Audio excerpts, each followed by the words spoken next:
Hello everyone, তোমরা সবাই কেমন আছো? আজকে আমি চলে আসলাম নতুন আরেকটি ভিডিও নিয়ে। আজকে আমি আর আমার বোন জাম্বুরা মাখা করবো। তো চলো স্টার্ট করা যাক। প্রথমে জাম্বুরা করার জন্য লাঠিটা বেঁধে নিলাম। তারপরে জাম্বুরাটা করতে অনেক কষ্ট হচ্ছিল, তো পেরে ফেললাম। মাশাআল্লাহ, জাম্বুরাটা অনেক বড় ছিল। তারপর আমার বোন জাম্বুরাটা কাটা স্টার্ট করে দিল। তারপর জাম্বুরার উপরের বাড়ি চামড়াটা খুব ভালোভাবে ফেলে দিল। তারপরে সুন্দরভাবে এটাকে ছিলে নিল। তারপরে দুইটা ভাগ করে নিল। তারপরে আমরা বিনানো স্টার্ট করে দিলাম। বিনিয়ে একটা পাত্রের মধ্যে নিয়ে নিলাম। আমাদের এখন বিনানো শেষ। এখন এগুলোকে মাখামাখি করব।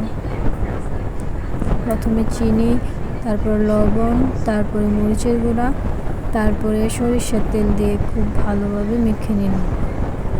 এই সরিষার তেলটা দেওয়ার কারণে অনেক ভালো একটা স্মেল আসবে এটা থেকে। তারপর আমরা খাওয়া স্টার্ট করে দিলাম।